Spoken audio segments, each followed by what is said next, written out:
Hi, I'm here in Richmond. My seller's got inspections booked today with Home Guard. We're doing the property, roof, and termite. This is a good idea to do prior to going on the market. That way you know the true value of the property. Also get your disclosures done before going on the market. That way you keep all the negotiating power in your seller's hands. Stay tuned and I will walk you through the inspection once we're done. Thanks. One and what section 2 is? Sure. So section 1 are active infestations of a wood-destroying organism, and section 2 are conducive conditions. So this piece of wood, for example, is fungus damage. So that's an active infestation of a section 1 item. So was that. This is a conducive condition because the water's going to spray out of that shower onto the floor and eventually cause some damage. We are up for the property inspection. Here's the My name's details. Greg, by the way. Let's go. Thank you. I figured she was in charge.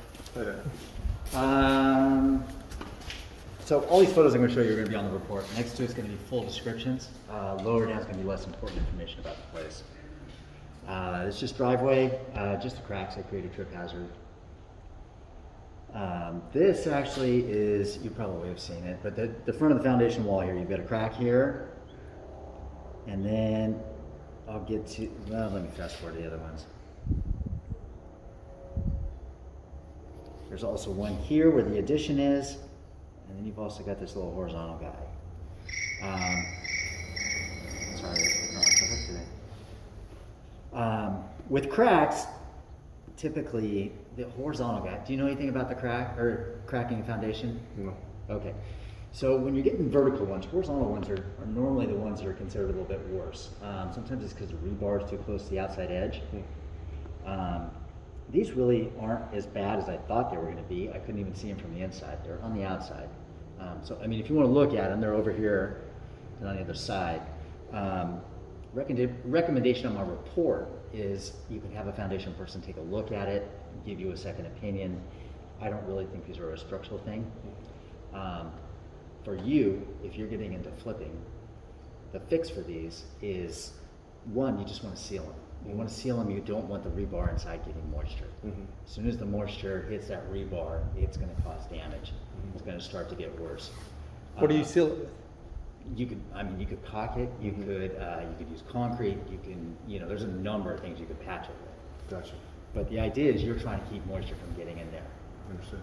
You as a flipper, if you were to do that, I would come up, my comment would be previous repair. I can handle that. And then, I mean, I'm telling you for the future so you know. Because if I had said previous repair, it's going to say refer to the owner, check. Just wrapped up with our inspections. They went pretty good. Seller was happy with it. Not too much section 1, a lot of section 2, which is just little things. It was an educational moment for them. I got to educate them on what section 1 is, what section 2 is.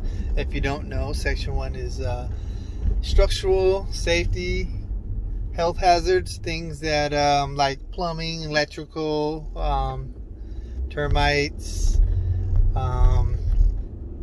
load-bearing walls, things like that, things that need to be addressed immediately. Section 2 are more cosmetic things like loose wall switches, loose door handles, leaky faucets, things like that. So this report looks pretty good. We're going to clear whatever section 1 that's on the report, and we will attach that to our listing, and it will be available on MLS, I believe, come February 1st.